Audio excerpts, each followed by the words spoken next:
Assalamualaikum warahmatullahi wabarakatuh. Selamat sore adik-adik semua. Di kesempatan kali ini saya bersama Pak David akan menjawab beberapa pertanyaan dari adik-adik yang terpilih. Mungkin langsung saja ya Pak ya. Oke. Pertanyaan yang pertama ini dari Renaldo Putra, ingin bertanya, apakah nantinya akan ada tes wawancara atau interview Pak? Tidak ada tes wawancara atau interview ya tesnya seleksi murni dari sistem yang ada di PPDB Jateng. Oke, berarti nggak ada ya Pak? Tidak ada. Lanjut ke pertanyaan yang kedua, ini dari DAV, ingin bertanya, untuk jalur zonasi, semisal kartu keluarganya masih Jakarta, tapi tinggal di Wonogiri sudah hampir 10 tahun, itu gimana ya Pak? Apakah bisa atau menggunakan surat domisili? Untuk pendaftaran zonasi dipersyaratkan KK minimal 1 tahun. Jadi data yang dipakai dalam PPDB yaitu data kependudukan resmi, yaitu di kartu keluarga.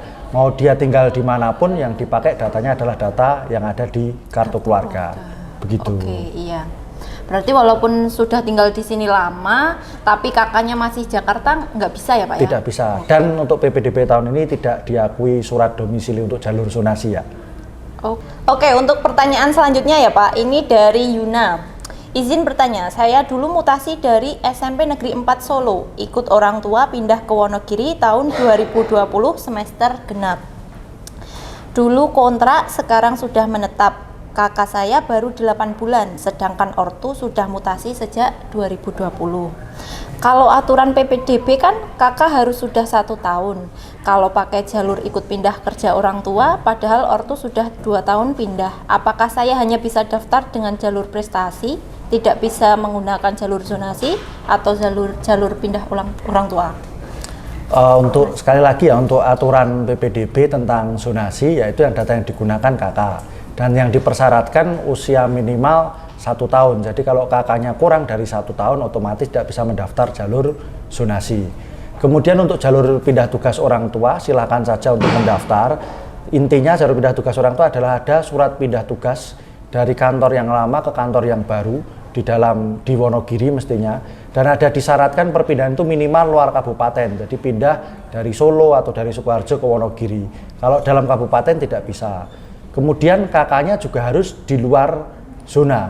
Jadi kalau di dalam zona kemudian menggunakan jalur pindah tugas orang tua, tentunya tidak boleh. Begitu.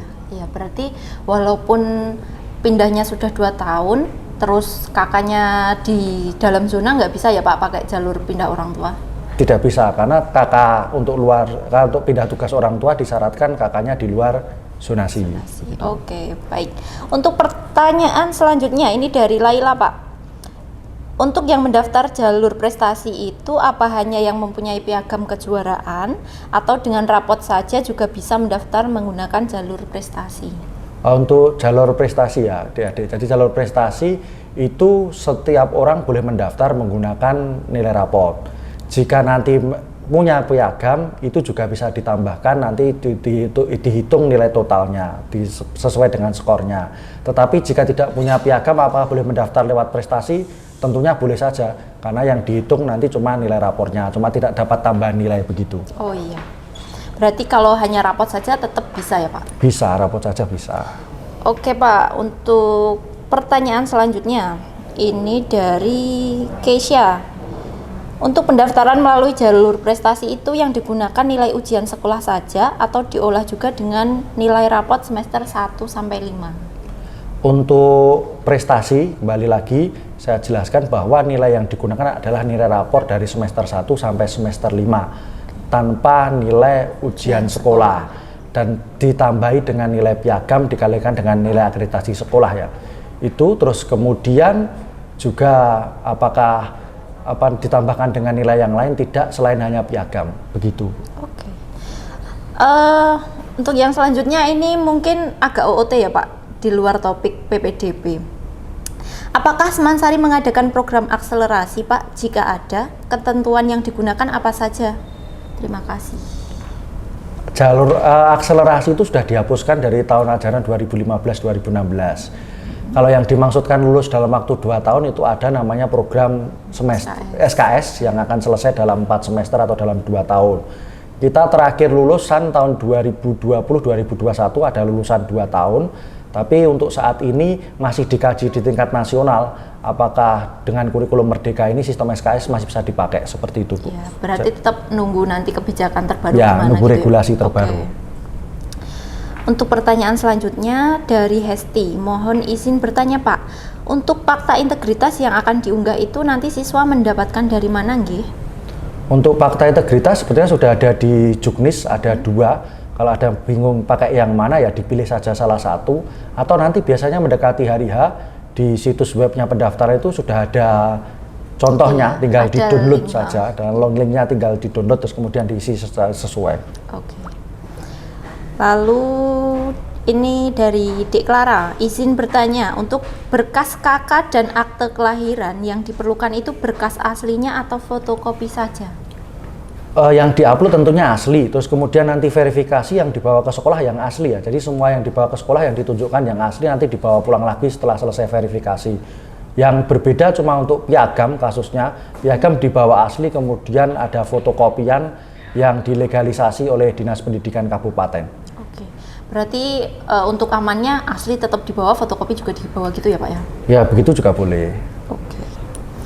Lalu pertanyaan selanjutnya Pak, ini mengenai piagam lagi. Saya memiliki piagam Pramuka Garuda berprestasi dengan juara 3 besar se-kabupaten. Apakah bisa dilampirkan ya Pak? Untuk piagam sederhananya, pola pikirnya supaya memudahkan adik-adik semua. Yang penting adik punya piagam, kemudian mendapat legalisasi dari Dinas Pendidikan Kabupaten, maka piagam itu dipakai atau diakui. Intinya mendapat legalisasi dari Dinas Pendidikan Kabupaten. Oke, pertanyaan terakhir Pak. Selamat siang Pak, mau bertanya, kalau mau daftar lewat 2 jalur, bisa nggak ya? Misalkan ini lewat jalur prestasi sama jalur zonasi. Untuk pendaftaran atau pilihan sekolah nanti yang dilaksanakan di tanggal 29 sampai 1 ya, itu pilihan sekolah itu bisa dilaksanakan, bisa dipilih melalui 2, dan itu 1 harus di dalam zona dan 1 di luar zona, terserah pakai jalur yang mana. Kalau mendaftar SMA 1 misalkan pakai jalur zonasi sama jalur prestasi, apakah bisa? Tidak bisa, harus pilih salah satu, begitu. Nah nanti repot Pak, misalkan di pendaftaran tidak diterima dan sebagainya. Selama tanggal 29 sampai tanggal 1 calon peserta didik bisa membatalkan pendaftaran kemudian milih secara online. Tidak sampai 5 menit selesai. Jadi bisa mengganti-ganti pilihan sesuai dengan peluang, sesuai dengan keinginan adik-adik dari tanggal 29 sampai tanggal 21. Izin menambahkan Bu Kolis, sebelum tanggal 29 yang perlu diperhatikan calon peserta didik bahwa nanti harus ada pengajuan akun, verifikasi dan aktivasi. 3 hal ini yang penting. Yang ini akan dilaksanakan di tanggal 15 sampai 28. Di mana pengajuan akun ini melalui internet, melalui situs ppdb.jatengprof.go.id, bisa di rumah atau di sekolah kita fasilitaskan selama jam kerja. Kemudian ada verifikasi. Verifikasi itu apa? Ya berkas yang diupload di pengajuan akun dibawa ke sekolah. Apa harus ke SMA 1? Tidak. Sekolah SMA, SMK negeri terdekat. Jadi misalkan adik rumahnya Purwantoro mau verifikasi di Purwantoro bisa. Kemudian yang terakhir setelah nanti dapat kertas bukti verifikasi, adik melakukan aktivasi. Jadi pastikan sebelum tanggal 29, tanggal 28 terakhir ini adik-adik sudah melakukan 3 hal itu. 1, pengajuan akun, 2, verifikasi, 3, aktivasi akun. Begitu yang perlu dilakukan dalam waktu dekat itu. Iya. Ini belajar dari tahun kemarin juga ya Pak. Tahun kemarin itu kan banyak sekali waktu hari pertama pendaftaran ternyata masih banyak yang belum melakukan pengajuan akun sampai aktivasi gitu. Jadi nanti untuk adik-adik yang mau mendaftar jangan sampai lupa mengajukan akun, kemudian verifikasi sama aktivasi. Terus nanti kalau yang kesulitan jangan ragu-ragu. Nanti di sini juga melayani, memberikan fasilitas, ada pendampingannya juga ya Pak ya? Iya. Oke. Mungkin untuk hari ini itu dulu ya Pak, pertanyaan dari adik-adik. Mungkin kalau ada yang mau ditanyakan lagi bisa disampaikan lewat Instagram kami, bisa lewat kolom komentar di sini. bisa lewat grup Telegram juga. Oke, untuk hari ini sekian dari kami. Wassalamualaikum warahmatullahi wabarakatuh. Selamat sore. Selamat sore.